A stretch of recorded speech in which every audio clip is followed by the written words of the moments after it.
nagasidlak-sidlak. Balay ko sa langit, nagasidlak-sidlak. Balay ko sa langit, nagasidlak-sidlak. Loyo sa Panginoon. Ginoo, Ginoo, ginundumi ako.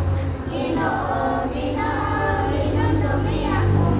Ginoo, Ginoo, ginundumi ako. Sa iyong pagbalik, ang akong pangalan nagisulat dito. Ang akong pangalan nagisulat dito. Ang akong pangalan nagisulat dito. Loyo sa Panginoon. Ay mahal Ang Diyos di kupas ko. kaibigan ko. Every day, read your Bible. Pray every day when you grow, grow, grow. When you grow. Read your Bible. Pray every day. Pray every day. Pray every day. Read your Bible. Pray every day when you grow, grow, grow. When you Alright, so these are the kids, the children of God, yung napasubo ko og tudlo. But it's so fulfilling, guys. There you are, the introduce their self, because I even don't know them, and to boost their confidence, so I'll let them introduce themselves. Alright, so that they will know each other, of course, because they haven't yet introduced themselves during their previous teachings. The teacher is not around, so I took the time to teach them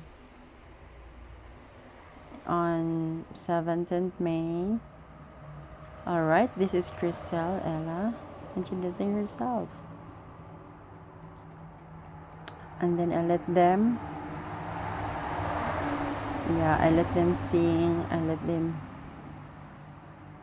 do the actions, the action song, the Ave Maria, enthronement, and then okay, this is what they're doing. Okay, so daghan gid ka relate ani, especially those young children who were able to do this. Okay, they took a picture, group picture with their one-day teacher.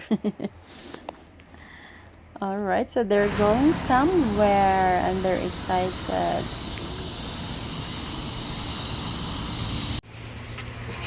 Dila kay di ba ko everyday makatudlo. Mananap! Oh, mananap. Oh, mananap daw. Mananap ka buko eh. Oh, paggawa mo baso, mananap daw. Ingay. Oh, inay lang. Oh, kasi doon daw. Ako na mo. Ako na. Inay lang. Makakuha lagi mo baso tanan. Okay. Abrina. Walo. Abrina na. Oh, sige, ablihin na. Tagay sila. Tagay. Alright, so mauto, bibo kayo sila. They're having a snacks after their teaching of Flores de Mayo on May 17, 2025. Thank you, kids. I'm so happy. So happy for the opportunity, kids. Thank you, Lord.